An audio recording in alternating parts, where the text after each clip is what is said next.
कैलाश पर गए, समाधि लगी। बीते संवत सहस 87 वर्ष बीत गए। समाधि जब खुली तो दक्ष प्रजापति को मुखिया बनाया गया। शंकर जी स्वागत सम्मान समारोह में गए। दक्ष ने सबका स्वागत किया, सब गए। शंकर जी, ब्रह्मा जी, विष्णु जी बैठे।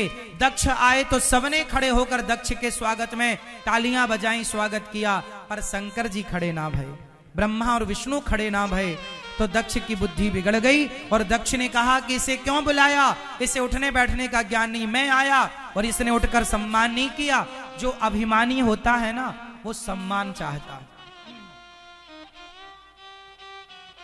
मैया समझ में आ रही है बात? अभिमानी क्या चाहता है? जोर से। जिसके अंदर सम्मान की भूख है, मतलब वो अभिमानी है।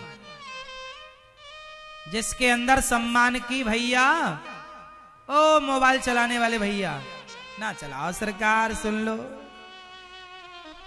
सुनो। जिसके अंदर सम्मान की इच्छा होगी, सम्मान की इच्छा, सम्मान की भूख क्या करती है? अभिमानी बनाती है। इसलिए दक्ष को अभिमान था। भरी सभा में शंकर जी का अपमान किया, किसने खड़े होकर स्वागत नहीं किया। पर शंकर जी उस अपमान के कड़वे घूंट को सह गए। भरी सभा में दक्ष गालियां देते रहे और शंकर जी उस अपमान के घूंट को पीते रहे। अच्छा मैया एक बात बताओ, कोई आपको गाली दे तो आपको क्या करना चाहिए? जोर से। मैया कोई आपको गाली दे तो आपको क्या करना चाहिए? आपको भी गाली देना चाहिए? भैया आपको क्या करना चाहिए? जोर से। चलो आज मैं एक उपाय बताता हूं। ये उंगली उठाओ अपनी, सब लोग एक उंगली उठाओ। पीछे वाली मैया, ओ लाल साड़ी वाली मैया, पीछे वाली मैया, यहां भैया मैया उठाओ उंगली एक। अब इस उंगली को यहां रखो, अपने मुंह में यहां रखो। जब कोई आपको गाली दे तो आपको क्या करना है? चुप्पी-टाप रहना। करो। जब कोई आपको गाली देगा तो आप जवाब मत दो। क्या शंकर जी ने कोई जवाब दिया? जोर से। अच्छा ये बताओ, जवाब देना सही है कि गलत है? सही वक्त पर सही तरीके से जवाब दो। गलत समय पर सही जवाब दोगे तो उसका कोई असर नहीं होगा। इसलिए जवाब दो, पर तुरंत मत दो। समय आए, तालाब खाली होता है तो चींटियां मछली खा जाती हैं, और तालाब भरता है तो मछलियां चींटियों को खा जाती हैं। समय तो सबका आता है ना साहब, इसलिए इंतजार करो। शंकर जी ने कोई उत्तर नहीं दिया। आपको सिखाया शंकर जी ने कि जब कोई आपको गाली दे तो आपको कोई उत्तर नहीं देना चाहिए। अच्छा ये बताओ, आपको कुत्ता भौंकता है देखकर तो आप क्या करते हो? आपको कुत्ता काट लेता है तो आप क्या करते हो? क्या आप भी उसे काट लेते हो? तूने मेरी टांग में काटा, मैं भी तेरी टांग में काटूंगा। मैया बताओ मेरी मां, क्या कुत्ते को आप काटते हैं? क्या आप कुत्ता भौंकता है तो आप भौंकते हैं? अरे कुत्ते का काम भौंकना है। जो आपको गाली दे रहे हैं वो कुत्ते के समान है, उनका काम भौंकना है, उन्हें ही भौंकने दो। आप क्यों भौंकते हो उनके साथ? उन्हें भौंकने दो। गाली देने वाला समझदार हो सकता है क्या? जोर से। जो समझदार होगा वो गाली नहीं देगा, और गाली दे रहा है इसका मतलब वो समझदार। और जो समझदार नहीं है तो उनके मुंह क्या लगना? हमारे यहां कहावत है, कुत्तों के मुंह नहीं लगते। कुत्तों के, आप भी कुत्तों के मुंह क्यों लगते हैं? शंकर जी को भी लगा कि ये गाली दे रहा है, क्या कुत्तों के मुंह लगे? शंकर जी ने कोई उत्तर नहीं दिया। आप भी उत्तर मत दिया करो। पति गाली दे, पत्नी गाली दे, सास गाली दे, पड़ोस जो कहे कहने दो, भैया भी चुप रहो। जब गुस्सा सामने वाले का ठंडा हो जाए तब आप उसकी गलती का एहसास कराओ कि देखो आपने ये गलती की, मेरी ये गलती थी और आपकी ये थी। आज समस्या ये है कि जब आप गलतियों की बात करते हैं तो आप गलती सामने वाले की तो देखते हैं, स्वयं की नहीं देखते। स्वयं की आप अपनी भी गलती देखो कि मैंने ये गलती की, आपने ये गलती, अब दोनों सुधारेंगे, प्रेम से रहेंगे। चलो, एक बार क्या हुआ, भिंड में एक घटना घट गई, आप लोग शायद भूल गए होंगे, हमें याद है। एक बार क्या हुआ, भिंड में एक कॉलोनी है, सोसाइटी है, वहां पर एक आदमी बड़ा सज्जन, बड़े भाव से गृहस्थ थे, वो वहां पर रहा करते थे। एक सोसाइटी है, यहाँ कॉलोनी है, तो वहां पर वो रहते थे। वो बड़े प्रेम से रहा करते थे अपने घर में, बड़े अच्छे भक्त थे, बड़े संत थे, बड़े अच्छे गृहस्थ संत थे। उनके बगल में ना एक पड़ोसी बड़ा दुष्ट था।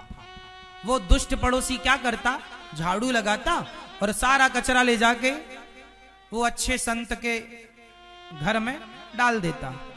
अब वो आदमी निकले और झाड़ू उठाई, उसने सारा कचरा निकाला और डस्टबिन में डाला और अपने घर में गया। पत्नी से बोला, सुनो जरा ये आम अंगूर केला पैक करो। पत्नी ने कर दिया। अब वो बगल वाले के घर में चला गया जिसने कचरा डाला था, उसके घर में जाकर बैल बजाई, भैया खोलो। उसे लगा कि लड़ने आया, तो उसने डरते डरते दरवाजा खोला। कहा क्या है? इसने कहा भाई हमारे गांव से ये फल आए हैं, बढ़िया देसी हैं, ये आम अंगूर केला सेब जो भी है आप खाओ, भगवान जी का भोग लगाना और अपने बच्चों को खिलाना, बड़े मीठे मीठे फल हैं, आम आए हैं गांव से, खाओ। वो आदमी पानी पानी हो गया, यार मैं तो तेरे घर कचरा मैंने डाला, तूने मुझे फल दिया। तब सज्जन आदमी ने कहा, भाई साहब आपके पास जो था वो आपने दिया, मेरे पास जो है वो मैंने दिया। आपने मेरे घर में कचरा डाला, आपके पास कचरा था, मैंने आपको फल दिया क्योंकि मेरे पास। एक बात बताएं, यदि आपको कोई गाली दे रहा है तो गुस्सा मत करो, बेचारा कुछ तो दे रहा है, जो उसके पास है वो दे रहा है। आप दुष्टों से क्या उम्मीद कर सकते हैं? इसलिए कोई आपको गाली इसलिए दे रहा है क्योंकि उसके पास गाली है। गाली देने वाला गाली देकर वो अपने संस्कारों का परिचय दे रहा है, तो आप अपनी सज्जनता का परिचय देकर अपने संस्कारों का परिचय दो। गालियों के बदले गाली नहीं, लाठियों के बदले लाठी नहीं। क्षमा बड़न को चाहिए, छोटन को उत्पात, का हरि को घट गयो जो भृगुमारी लात। एक बार भृगु जी ने भगवान की छाती पर क्या मारा? लात मारी। एक बार भगवान की छाती पर किसने लात मारा?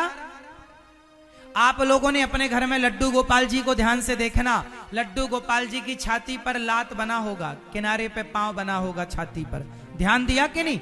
आज ध्यान से देखना, भगवान की छाती पर पांव बना हुआ। ये पांव किसका है? जोर से, किसका पांव है? भृगु ऋषि का। एक बार भृगु जी ने भगवान नारायण की छाती पर लात मारा। अच्छा, जब लात मारा भृगु जी ने तो भगवान ने क्या किया? जोर से। भगवान ने भृगु जी के चरण सहलाते हुए कहा, हे भृगु जी, मेरी छाती बड़ी कठोर थी, आपके चरण बड़े कोमल थे, कहीं आपके चरणों में चोट तो नहीं आ गई मेरी छाती से? देखिए, लात खाने के बाद भी भगवान कह रहे हैं कि आपको चोट तो नहीं आई। ऐसी सरलता किसमें हो सकती है? जोर से। ऐसी सरलता किसमें हो सकती है? ऐसी सरलता जिसमें है वही भगवान है। यदि ऐसी सरलता आप में है तो आप भी भगवान हो। भगवान नहीं हो तो भगवान के विशेष अंश तो हो। सरलता का परिचय। दुष्ट अपनी दुष्टता नहीं छोड़ता तो सज्जन को अपनी सज्जनता नहीं छोड़नी चाहिए। भैया, शंकर जी का अपमान हुआ, दक्ष ने श्राप दिया, नंदी जी ने श्राप दिया, उसी दक्ष के यज्ञ में माता सती कनखल में यज्ञ हुआ, माता सती बिना बुलाए गई और जल करके भस्म हो गई पति का अपमान देकर। और भगवान शिव माता सती के जलते शरीर को लेकर दौड़े, जहां जहां माता सती का अंग गिरा वह एक एक शक्ति पीठ बन गई, 52 शक्ति पीठ तैयार हो गई। माता सती का अंग कितनी जगह गिरा? 52, 52 जगह। 51 शक्तिपीठ भारत में है।